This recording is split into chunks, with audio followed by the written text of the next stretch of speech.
அரசியல்வாதிகளுடைய அந்த பிழையான நடைமுறைகளை நீங்கள் ரொம்ப விமர்சிச்சீங்க. முசீபத் என்ற வார்த்தைகள் எல்லாம் அங்கே சொன்னீங்க.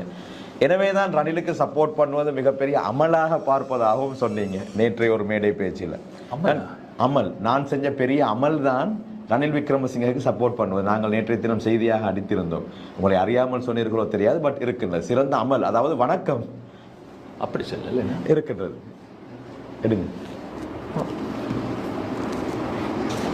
அமல் என்ன சொன்ன மொபைல காட்டும்.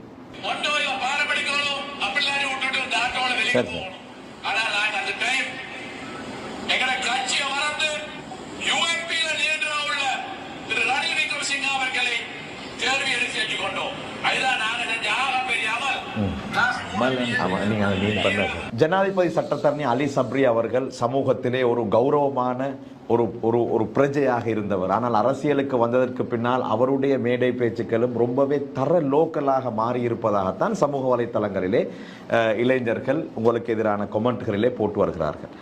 குறிப்பாக அன்றைய நாட்களிலே அம்பானைக்கு கிடைக்கும் என்ற வீடியோ நாங்கள் தெளிவுபடுத்தியிருந்தோம். அதனைத் தொடர்ந்து பல விடயங்கள், பொத்துவில் மேடையிலே ஹக்கீம் ரிஷாத் முசீபத்துக்காரர்கள் என்ற ஒரு விடயத்தை நீங்கள் அங்கே சொன்னீர்கள். அது மாத்திரமல்லாமல் ஜனாதிபதி ரணில் விக்ரமசிங்கவுக்கு அவரை ஜனாதிபதியாக நாங்கள் தெரிவு செய்தது ஆகப்பெரிய அமல் என்று சொன்னீர்கள்.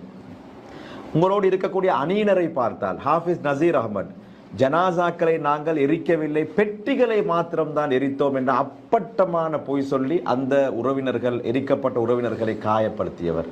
தங்க மகன் அலி சப்ரி தங்கம் கடத்தி இந்த நாட்டு முஸ்லிம்களுக்கு மிகப்பெரிய அவமானத்தை சேர்த்து தந்தவர். இன்று உங்களுடைய மேடையில் அன்று ஒரு புகைப்படத்தை பார்த்தேன், 2 அலி சப்ரிக்களும் பக்கத்தில் இருக்கிறது. இந்த முஸ்லிம் அரசியல் சமூகம் இந்த நாட்டுக்கு ஏற்படுத்திய மிகப்பெரிய அவலம், மிகப்பெரிய கேவலம், இது மாற வேண்டாமா?